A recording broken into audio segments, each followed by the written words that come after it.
Bienvenue sur A Dylan Story et aujourd'hui je suis là pour vous parler de 5 films gore à voir pour Halloween, pour le week-end d'Halloween. L'année dernière j'avais fait 5 films d'horreur à voir pour Halloween et là je mélange un petit peu les deux, c'est plus du gore. Donc si vous préférez les films d'horreur, n'hésitez pas à voir ma ancienne vidéo qui est disponible dans la description. Et là je vais m'atteler à 5 films gore, du coup n'hésitez pas à liker, à partager et à vous abonner, je vous en remercie. Et je vais tout de suite commencer avec Horribilis de James Gunn, voilà, dans une magnifique édition ESC, avec plein de bonus, c'est souvent le cas chez les éditions ESC, et c'est un film gore exceptionnel qui va jouer sur les années 80, on sent les références de James Gunn, on sent que c'est un amoureux des films de monstres des années 80, des films d'horreur des années 80, et il va y mettre beaucoup de références, et voilà, on sent qu'il est amoureux de ce cinéma-là. Alors de quoi ça va parler? Ça va parler d'une petite ville américaine qui va se faire envahir par une espèce d'extraterrestre, et ça va être des petites limaces, là, je sais pas comment on peut appeler ça, et qui vont envahir la ville, et voilà, ça va être gore, et comme je le disais, énormément de références aux années 80, on peut y voir par exemple du Evil Dead de Sam Raimi, notamment par sa façon de filmer par un moment à James Gunn, notamment quand il fait ramper sa caméra comme ça dans les bois en bougeant très vite. On peut y voir aussi, il y a carrément une dédicace à Frisson de David Cronenberg. D'ailleurs, on peut aussi y voir du Hitchcock. Alors ça, c'est pas les années 80 évidemment, mais il y a une scène dédicace à Psychose. Et d'ailleurs, il avait pris Elizabeth Banks parce qu'il voulait une actrice qui fait le plus Hitchcockienne possible, et il trouvait qu'Elizabeth Banks remplissait le taf à merveille. C'est d'ailleurs le premier film de James Gunn, en tant que réalisateur en tout cas, et on va retrouver ses premiers acteurs avec qui il va collaborer pour le reste de ses films aussi, à savoir Michael Rooker qui va jouer le monstre justement, celui qui va être pris pour cible en premier et qui va devenir ce monstre qui va se transformer au fur et à mesure. Les effets spéciaux et visuels sont extrêmement bien faits, il y a des costumes très sympathiques, et c'est un film, j'aime bien le parti pris de James Gunn parce que il s'est dit quoi? Il s'est dit on va ancrer la chose dans le réel, donc c'est-à-dire que tous nos personnages vivent comme si tout était normal, alors que tout ce qui se passe autour d'eux est complètement absurde, et j'aime bien ce parti pris pour ce film, et voilà, c'est gore, c'est fun, c'est comique, et voilà, il y a Nathan Fillion qui joue l'acteur principal d'ailleurs du film, le héros, et donc voilà, c'est des acteurs qu'on va retrouver régulièrement dans les films de James Gunn pour des rôles plus ou moins importants, mais en tout cas ils seront dans tous les films de James Gunn, et on sent bien toutes les références comme je dis, et pareil, on sent tous les films qu'il a aimés, par exemple The Thing, etc. Par moment, on peut voir par exemple des aventures de commerce, etc., qui vont porter le nom des héros de sa jeunesse, donc les personnages par exemple de The Thing, Halloween, enfin, il y a plein de références, et c'est très discret, dans le sens où c'est pas, enfin, des fois c'est appuyé, parce que des fois ça fait carrément le nom de famille d'un personnage qui est le nom de famille d'un héros, d'un de ces héros des films des années 80, mais voilà, je trouve ça vraiment sympa, et je trouve que c'est vraiment un bon film, que je vous conseille de regarder du coup pour Halloween. Vraiment un très bon film de la part de James Gunn.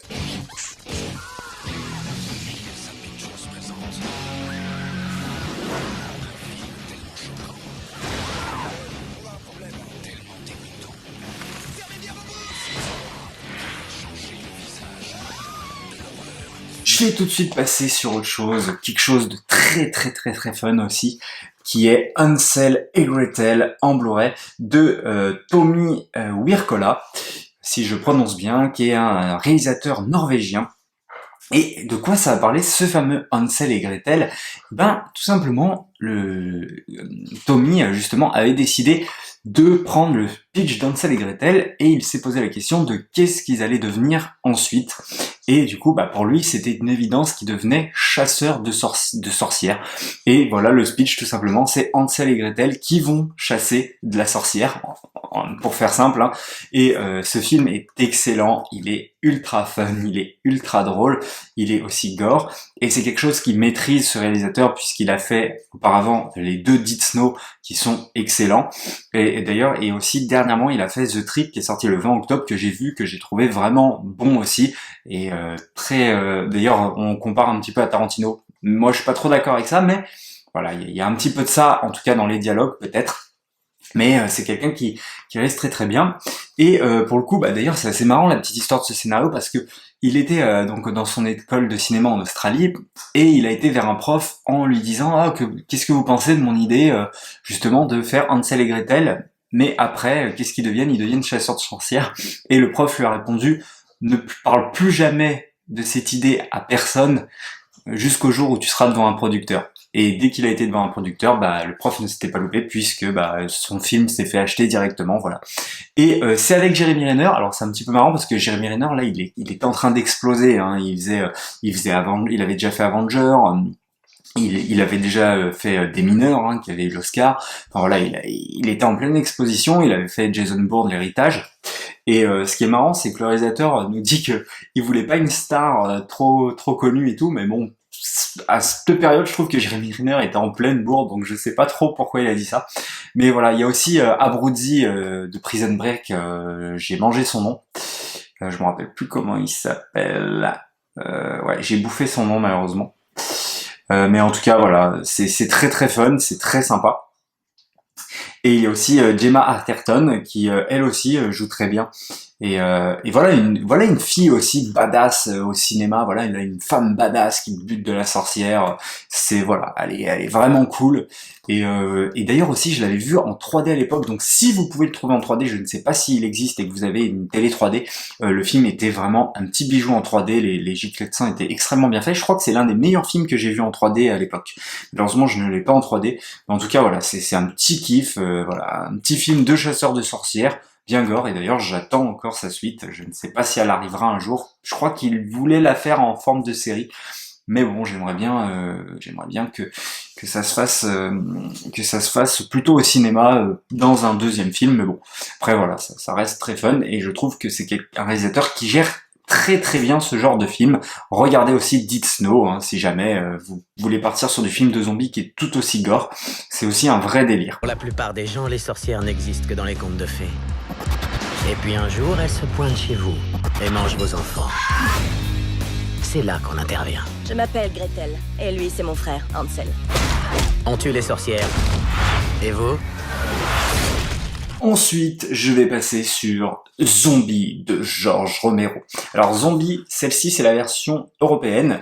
La version européenne, c'est beaucoup plus nerveux, beaucoup plus voilà, beaucoup plus de l'action. Donc il y a une version américaine qui fait une demi-heure de plus où c'est beaucoup plus posé, c'est beaucoup moins nerveux, peut-être beaucoup moins gore.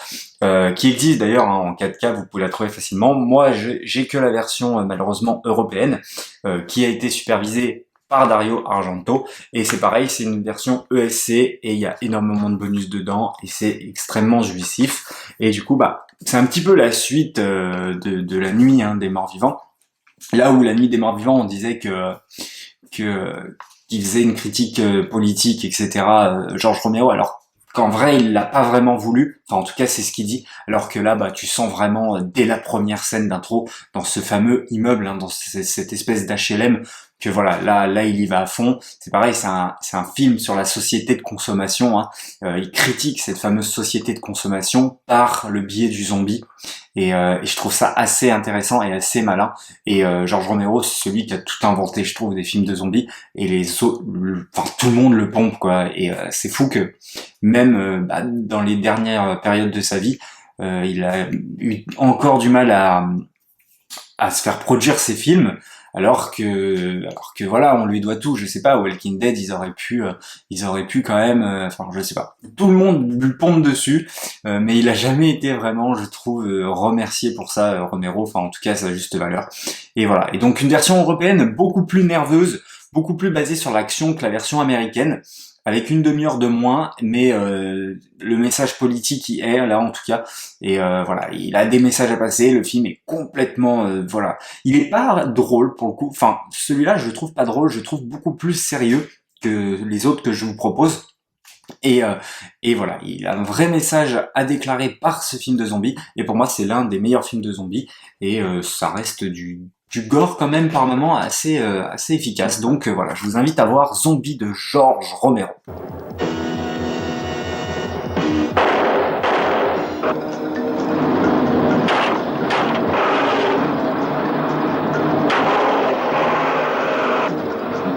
passer sur un film à double genre, puisque ça va être Overlord, qui est produit par J.J. Abrams, produit par Bat Robot, et réalisé par Julius Avery, ouais voilà, Julius Avery.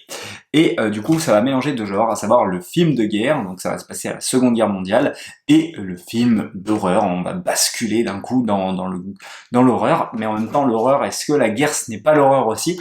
Donc, je trouve que ce film s'y prête à merveille. Et du coup, on va suivre une unité qui est parachutée en pleine Seconde Guerre mondiale, et en fait ils vont tomber sur un labo, et ils vont devoir aller détruire ce fameux labo. Enfin, à la base ils veulent détruire un clocher, mais ils vont aller un petit peu plus loin que ça, puisqu'ils vont se rendre compte qu'ils font des expériences dans ce fameux labo. Et donc voilà, c'est un film qui va mélanger les deux genres. D'ailleurs, il y a le fils de Kurt Russell qui joue dedans, qui joue très très bien. Et je trouve que c'est très très bien réalisé, notamment par la scène d'ouverture qui est exceptionnelle. Les effets visuels et les effets spéciaux sont très très bons. Les décors sont tous réalistes, ils ont été tous faits en studio. Il y a, notamment au niveau du laboratoire, il y a eu un gros travail de fait pour que tout le labo soit en un décor. Et donc tu peux te balader dans ce décor, c'est assez foufou. Et voilà. Donc en 4K, il est magnifique, franchement il est splendide comme film, et voilà, là on n'est pas non plus dans le fun, on est plus dans le gore, plus dans quelque chose, c'est pas non plus le film ultra sérieux, mais on est plus dans quelque chose de, ici quand même d'ancrer dans le sérieux, et on est dans du gore, horreur, voilà, et voilà, ça met des frissons, et il y a des vraies scènes poignantes, et notamment la scène d'ouverture, elle vous scotche, ça se passe dans un avion, et c'est extrêmement bien fait je trouve, et le film, plus il évolue, plus il va dans l'horreur, et il va dans quelque chose d'horrifique, et on est surpris plus le scénario avance, et je trouve que c'est un vrai bon film de la boîte Bat Robot, donc qui est la boîte de J.J. Abrams. Alors les bonus sont sympas, mais par contre ça suce à l'arigot, c'est les bonus promotionnels où oh là là, merci J.J. Abrams, il m'a laissé tout faire, et J.J. Abrams qui est là, oh Julius Avery, c'est vraiment le meilleur réalisateur. Enfin voilà, tu sens que bon, c'est pas ce qu'il y a de mieux, mais bon, je vous invite à voir Overlord si vous voulez être surpris, et regardez ce film. Notre mission. On doit faire quelque chose.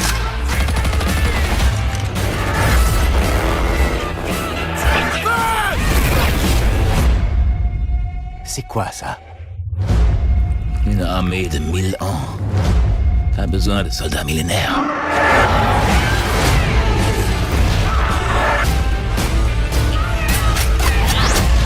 Et pour finir, là ça va être du délire total, puisqu'on va être sur Bad Taste de Peter Jackson, du pur gore, un film fait pour 150 000 $ sur 4 ans, qui est parti de rien, qui est parti sur un plan. Voilà, il a filmé ça avec une petite caméra, notre ami Peter Jackson, et c'est son premier film, enfin en tout cas son premier film qui sort, parce qu'il en avait fait plein des courts-métrages depuis tout petit, depuis l'âge de 8 ans. Et je vous invite vraiment, si vous avez l'occasion de voir le making-of, on se rend compte très vite que Peter Jackson, c'est quelqu'un qui, à un moment où il va réaliser un grand film. Quand tu vois ce making-of, tu te dis, ce mec est tellement passionné et se débrouille tellement avec rien pour faire ce qu'il a fait, et qui comprend déjà beaucoup de choses. Par exemple, à l'âge de 8 ans, le mec tourne un film de tranchée, et pour faire croire que les armes tirent vraiment, il perce des petits trous dans la pellicule. Enfin, c'est un génie, quoi. Le mec est vraiment un génie.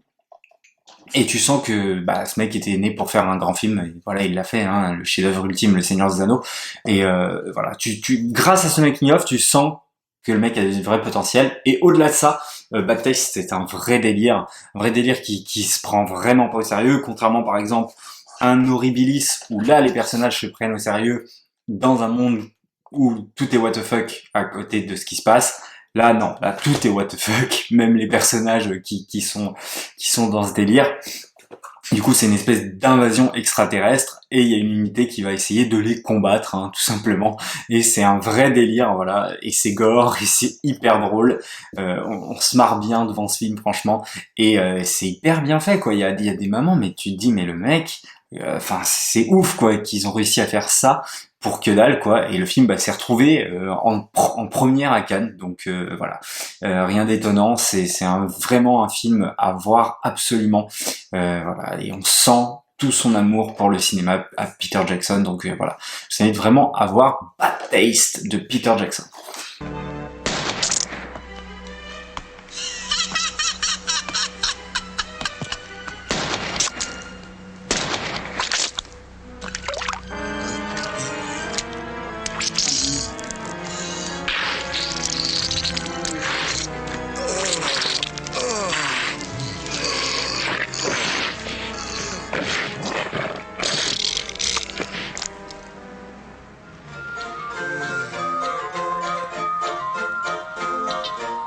Voilà pour mon top 5 gore. Évidemment, j'aurais pu en citer plein d'autres. C'est pas forcément mes préférés que j'ai cités, bien que si, peut-être que c'est mes préférés.